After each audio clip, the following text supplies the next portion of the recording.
Welcome back to my channel, my dear elegant ladies. Today I have a Q&A video for you, and it's actually for the first time ever on this channel.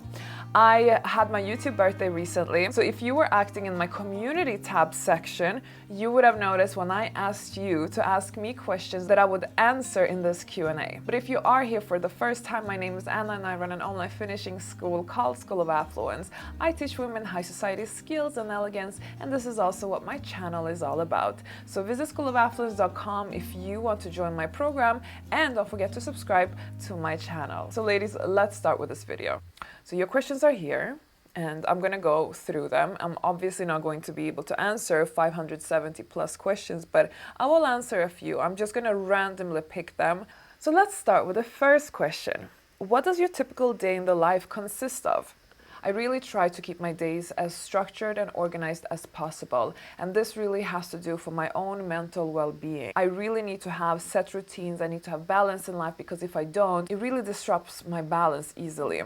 So what I do is that my alarm goes off at 6 a.m.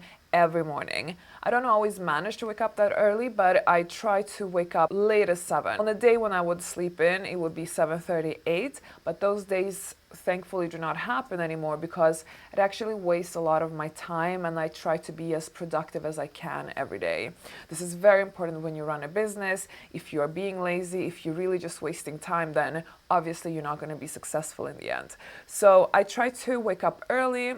These days I managed to get up at 6 a.m. Now I'm actually trying to see if I can push it even earlier, like at 5:30 a.m. That would be great. I feel like when you wake up early, you get much more done in the day, and that's really important for me. So the first thing that I do when I wake up is, besides the whole bathroom thing, is to put on my exercise clothes. And I usually do it so that I really go exercising, and I always exercise first thing in the morning on empty stomach. I don't have breakfast. I do intermittent fasting every day. Well, yeah, maybe 6 days a week. One day I usually take like a rest day from it, and usually maybe on a Saturday or a Sunday. Oh, anyway, it depends. So typical day would be me waking up early, going to train, intermittent fasting. Then I start my work day usually around 8 in the morning or 9 in the morning, depends. And yeah, I forgot to mention, on a daily basis, I alternate between running and training with a personal trainer. That's kind of my routine. Now then I basically work a whole working day usually. Occasionally I do have appointments. Maybe I have some meetings, maybe some business related meetings. Maybe I have some like beauty appointments. Maybe I have, for instance, like on a weekly basis, I go for massages twice a week. On weekends, me and my partner, we always do our spa Saturdays, meaning we go to the spa and just relax and have a massage and all that. And I also do once a week sports massage, because it really helps me.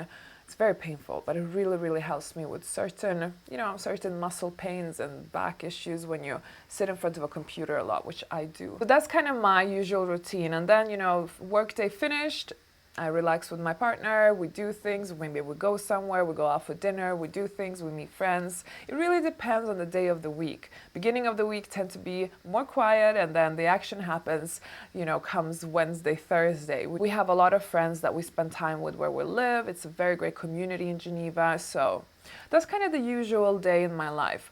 Okay, next question, ladies. What was your motivation to make the changes you made on yourself to enter high society and to attract different men than the average? And what made you keep going to finally change the quality of your life? Good one. So my motivation has always been that I once saw this quote, "Don't let dreams only be dreams." And it just made me realize I have all these dreams and I don't want them to just kind of never happen. I actually want to live this. I want to have this. I really understood that it would be a very sad thing if I lived this lifetime, especially if we only live once, right? If I had this lifetime to not do what I really want to do, to only be like living on autopilot, to only be doing what maybe other people want me to do, but actually not be true to myself and do the things that I want to do. And of course, I didn't think that I could do this. I didn't think that I could possibly transform myself or learn certain skills or even have access to a world that was foreign to me back in the days. But I made it happen somehow because there was also a point that I realized that anything is possible. And when I kind of started puzzling all these aha moments together, it just fueled me to just like do whatever I want. Nothing is gonna come in my way. It's this or nothing. I don't settle for less. I don't settle for mediocre. I'm gonna get what I want because I know I can and I know I deserve it. So that was my motivation. How do you travel a lot? Now, I'm not really sure what that question is asking, but I don't really travel that much. I travel once a month, but that's usually as much as I can cope with. I am not the type who could be away every week, every second week. When me and my partner had long distance relationship, it was sometimes very frustrating because I need my balance, I need my routine, I need my days to be somehow very structured and very aligned with each other. I know some people are so able to do the traveling around, always be in different places and parts of the world, but me, I'm a person, I crave routine and it makes me feel my best, truly. What inspired and encouraged you to be who you are today? And how did you get rid of old habits to be and act more ladylike? Inspired other women who did this before me, inspired me. And especially those who did not come from money, who simply had the same background as me. I had so many women like that in front of my eyes. They inspired me because I saw that it was possible for them. And I just wanted to rinse and repeat what they did and apply it in my own life. Just to kind of see, is it gonna work? And it did. And that's basically what I teach today. But encouragement came really from myself because I wanted this, and I think my craving for wanting it so badly enough, I think that has always encouraged me to keep on going and to never give up. And getting rid of old habits really comes from one word: self-awareness. You just have to start practicing being very self-aware with yourself and accepting a view of yourself that you might not appreciate. I think that's where change comes from, and that's how I managed to create change in my life. What is your biggest regret? Now, I know this cliche, you should never have regrets, but I think we all maybe have a few regrets that we think about like, why did I do that, right? But for me, it would definitely be, why did I spend so much time, hours, analyzing, obsessing about men that weren't worth it. Men that weren't worth the time. I think that's what I regret the most. Can you tell us more about your partner? How did you meet him? So this is a very common question that I get, ladies, and I do understand that a lot of you are very curious about my personal life, especially the parts that I keep private. So for those of you who do not know, I keep my relationship, my family, and my circle of friends private. Some friends I actually don't keep private, but majority I do. And it's a simple reason for that. I run a channel, I run a program that is a little bit controversial. So it's really important for me to keep some privacy. That's the decision I've taken. So for that reason, I'm not really going to answer any questions that has to do with my personal life, and I'm sure you will understand it and respect it because after all, you are elegant ladies. But just, it's not a secret how me and my boyfriend met. We met through introductions, through a friend, and I actually think that sometimes that's the easiest way to meet somebody who is of high quality and who is serious. So that has also really laid the foundation for what it is that I teach, and it's about networking. Networking is so important, ladies, but that's something that I cover more in my online finishing school. So if you are interested in that, make sure to visit schoolofaffluence.com. How do you practice so much patience with law of attraction? How do you deal with days where negativity seems inevitable? I can tell you one thing, I'm not a robot. I'm a human being. I'm a person just like you and me. I have my bad days, I have my negative days. Luckily, they don't happen often anymore. These days, I'm able to, majority of the times, be very positive, shift my focus when needed, focus on the things that really matter. And I guess that's something that does come with age, and it also comes with practice. I would say if I look back in my past, I would have definitely been more negative than I am today. After I did my spiritual journey, when I went to a Vipassana 10-day silent retreat, I think that was one of the biggest shifts that I did. I started to understand how important some parts of my life were and how how unimportant other parts were. And that has helped me to create my positive mindset and really work on positivity. And I can tell you that positivity did not happen overnight. Those days when negativity just comes and you feel like it's out of your control, well, you know what? If I really feel, okay, I've tried everything in my toolbox, I have a mental toolbox that I've developed together with my therapist. Now, if nothing in my toolbox works, then sometimes I just call it a night, really. Sometimes I'm just, you know what, it's better if I just sleep this bad day off and just do things that are, requires no brain activity, requires no decision making, requires no contact with people. I'm just gonna stay in my little bubble. Maybe I watch a good movie, maybe I do some self-care, maybe I just do things that do not require much emotion or thought process from me. And then I sleep it off. Apart from rhinoplasty, have you had any other procedures? When it comes to surgery, no, rhinoplasty is my only surgery. But ladies, I have made a video about my before and after, so I have really described in great detail about everything that I've done to my appearance. So you go and watch that video. Did you work a job or have a career before created your YouTube channel? Yes, of course. Although I haven't worked for X amount of years under a boss, under some form of corporate job, but yes, I did have a career in digital marketing. That was the only thing I've done my entire life. I mean, besides some random jobs I've had. But so my background is digital marketing, and I was specifically involved in the online gambling industry. So that's kind of where I did career before deciding to create my own business. What star sign are you? Your sun, your moon, and your rising, and your partners too. My star sign is I'm an Aries sun, I'm a Scorpio moon, and my rising star is Capricorn. And my Chinese horoscope is I'm born in the year of the tiger, and my numerology is, my number is 11, so it's a master number. But based on this information, if you have experience in astrology, numerology, or Chinese horoscopes, feel free to leave me a comment below, because I'm very curious what's your quick analysis of me based on this information. Why marry an affluent man, aside from financial and social benefits? I think that's a very individual question. For me, I always found power, finances to be more attractive than those men who do not have it. And that's a very common female instinct that has been with us for years and years. So just embracing that. What's your favorite TV show or movie? Genre of music, books, sport? Oh my God, so many questions. What's your talent or hobby? Okay, I'm gonna quickly answer this. My favorite TV show is Sex and the City, although I've watched it like 100 times now. I don't watch TV series because TV series tend to bore me. I'm trying at the moment to watch Downton Abbey, but makes me fall asleep, quite frankly. My favorite movie, I mean, I have many. I really love French movies. I really like this movie called Priceless, so that's definitely one of my favorite movies. Genre of music, I love Latin American music and I love deep house. Books, anything nonfiction and self-improvement or business or marketing related. Sports. Favorite sport is equestrian sports. So, what's your talent or hobby?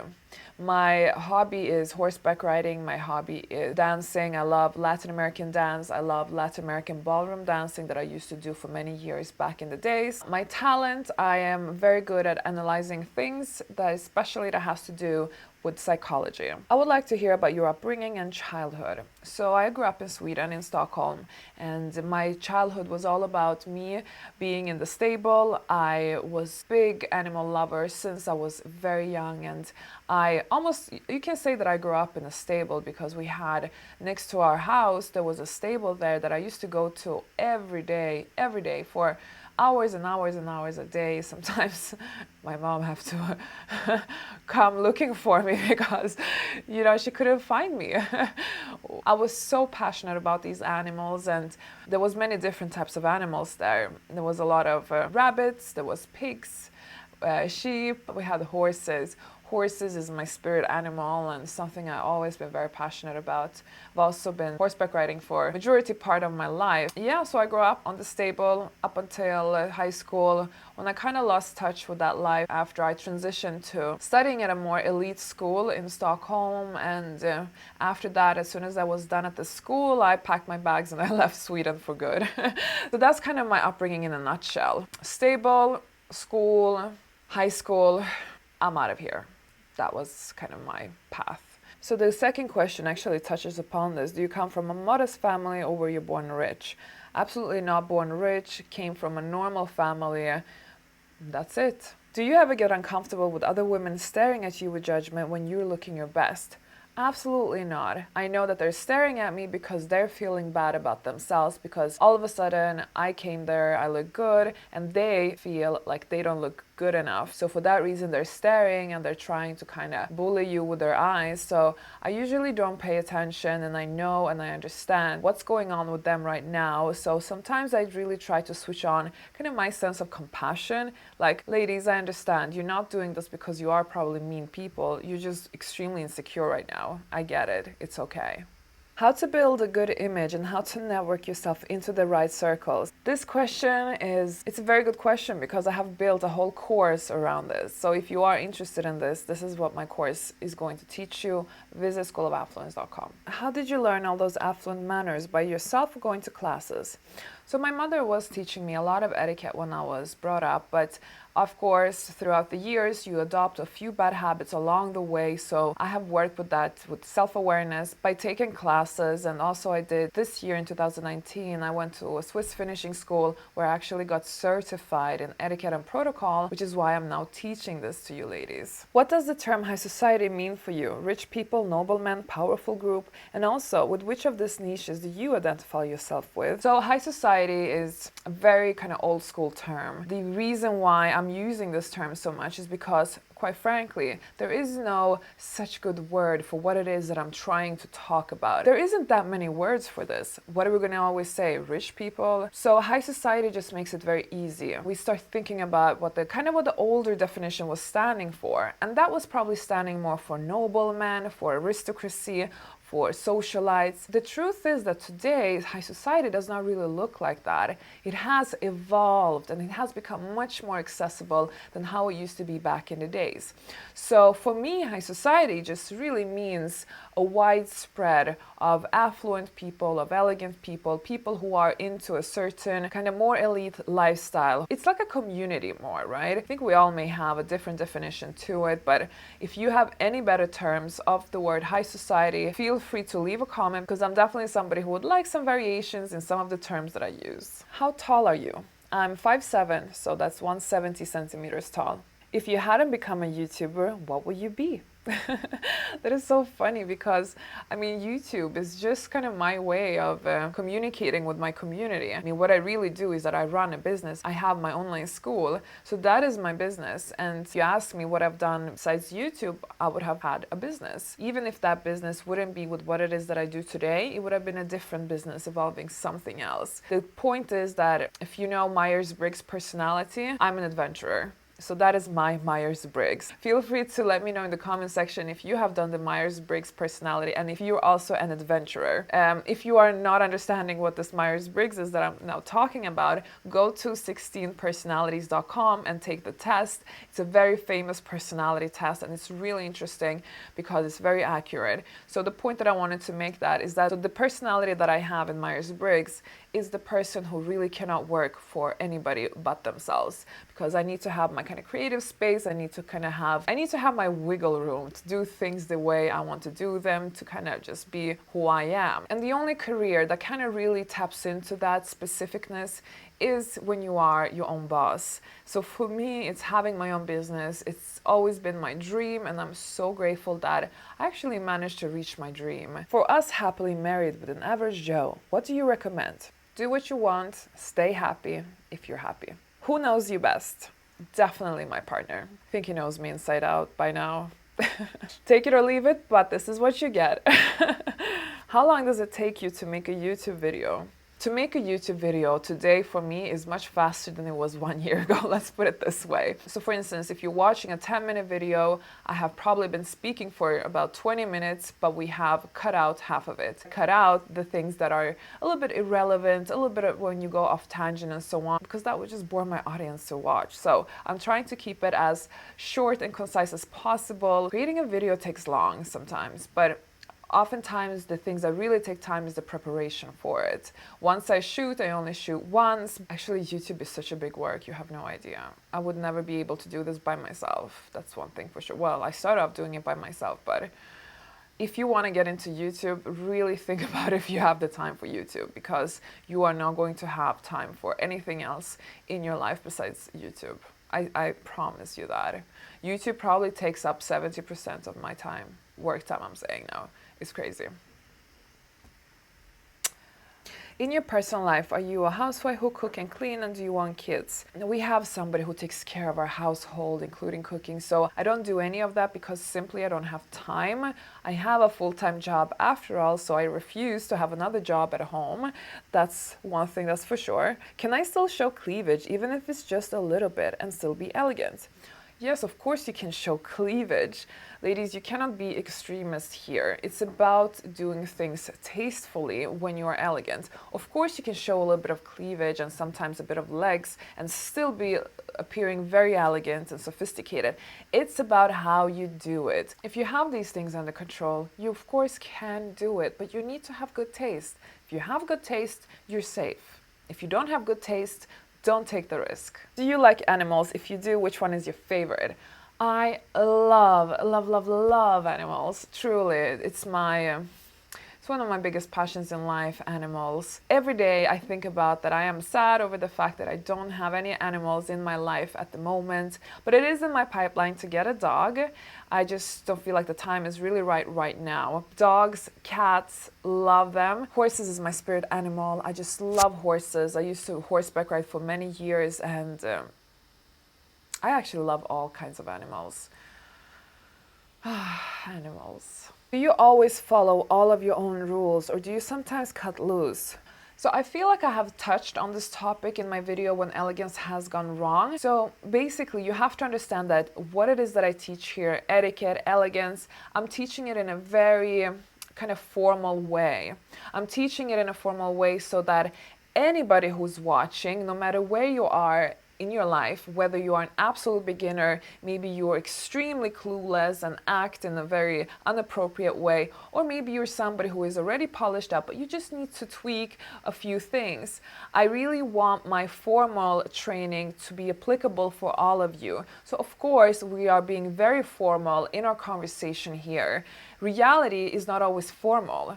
If I would teach you, for instance, if I would have a video on how to sit properly, I would tell you, you cannot rest your back against the rest, you cannot put your elbows here, and you cannot cross your legs, because that's a formal way of sitting. But does that mean that I never put my elbow here? Does it mean that I never can actually sit casually? Maybe I feel like putting my legs up and just being a little bit casual in a casual environment. Everything has its time and place.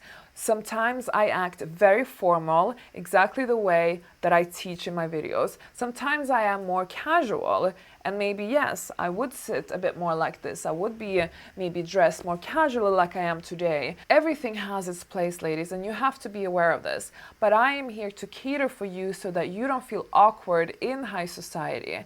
And if you are sticking to the most formal rules, you will definitely not do anything wrong, and you will definitely not feel out of place. But does it mean you have to be a slave to etiquette and elegance? No. If you know when to be casual, when it's appropriate for more casual behavior, then you know when to apply that, and you will not do any mistakes. Last question, ladies. How did you deal with failure during your path into high society? Let's be honest here. We all go through failures, and we all sometimes suffer from them. I could suffer from my failure for a brief moment, sometimes more, sometimes less. It really depends. Thankfully, with the years that have gone by, I suffered less and less and less, but also the failures became less and less. I would definitely say the failures were more in the beginning when you were totally clueless and a beginner, but hey, I guess that's normal. Now, how I dealt with this, that I allowed myself just the right amount of, licking my own wounds and feeling sorry for myself, because I think that it's good to kind of have that moment, even if it's just a brief moment, whether it is 10 minutes, an hour, a day, a week, it doesn't matter. It depends on the situation, but you allow yourself to just kind of process what has happened, let that emotions go through you, let that energy pass through you, and then beginning of a new cycle, you pick up the reins where you left them. You do not look back of what has been, you try to look forward of what it is that you want to achieve. You want to have a you want to succeed with your goals, right? So you cannot like be stuck in the wounds, in the, oh, I feel so bad, and what a failure that all was. No, you just have to not to think so much about it.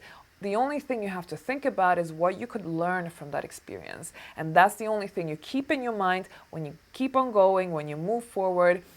The whole secret to success is to always have this momentum, always have this action. Never ever give up, put your life on pause or on hold just because, I don't know, things are not working out or you did a mistake or something. Pull yourself together, pick up the reins, and just go. Just go without thinking. That's something that I really feel like that has always been helping me on my journey. And of course, even still today, if we have things that are happening in our lives that might not be positive at times, then this is how I deal with it. Now that was it for me, ladies. I hope you have enjoyed a little personal moment with me. If you want more personal videos, let me know in the comment section below. Now, if you want to find out more about how my luxury lifestyle started, I actually have a video about it. In that video, you will join me in Rome when I was 19 and I will tell you all about it. So I will see you in that video.